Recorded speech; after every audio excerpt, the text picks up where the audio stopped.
Ben, on est que fiancés aujourd'hui, donc on n'a qu'un an de pratique. Je crois qu'on a une énorme échéance dans quelques semaines qui est le Salon du Bourget.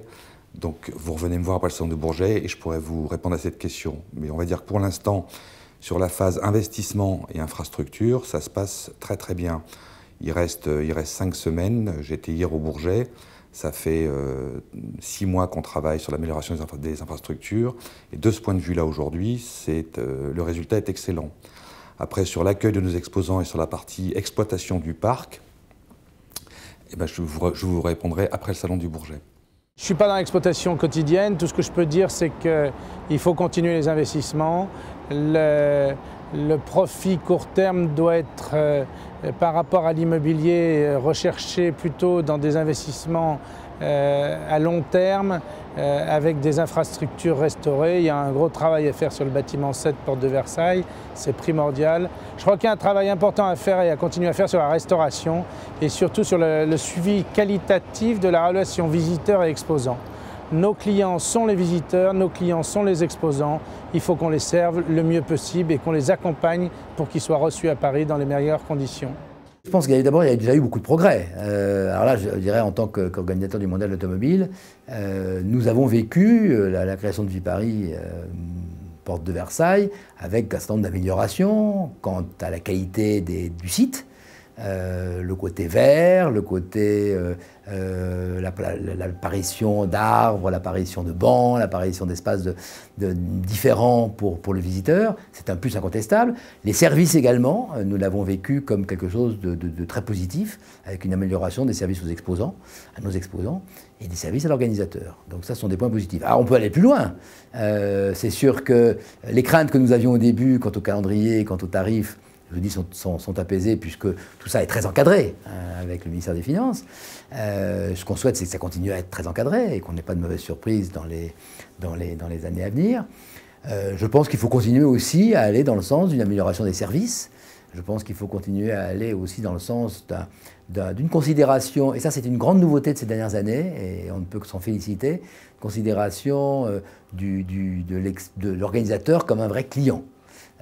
C'est vrai qu'on aime bien être considéré comme un client, comme des clients. Et il y a un vrai partenariat qui se met en place. Je dirais que c'est pour moi, alors là, avec les deux casquettes, quelque chose de très positif.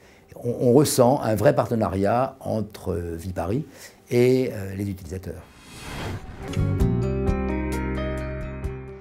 J'attends justement que ce soit un partenaire et pas un prestataire.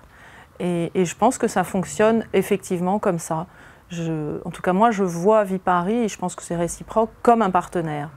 D'abord parce qu'on a reçu un prix, et que le prix Expo Créa 2008, et donc ça crée une relation de partenaire, parce que j'ai de très bonnes relations avec toute l'équipe de Viparis.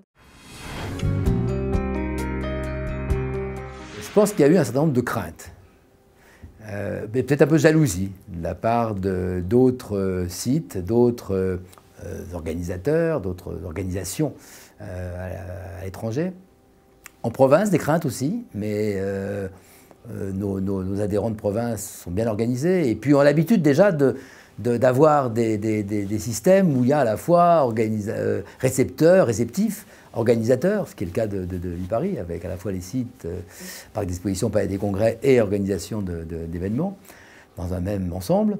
Donc il y a eu, je pense, une petite jalousie de la part d'un certain nombre de pays qui pensaient être les leaders mondiaux incontestés en termes de surface, en termes de savoir-faire, qui s'aperçoivent que finalement en France on peut aussi s'organiser.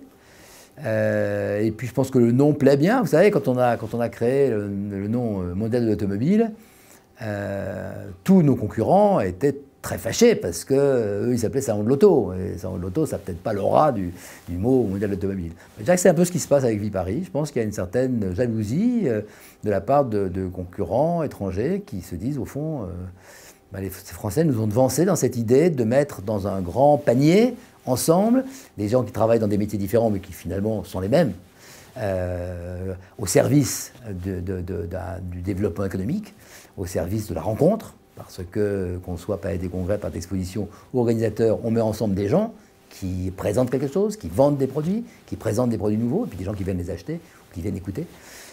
Donc ce sont des métiers évidemment qui sont très proches. Et je pense que Viparis est bien parti.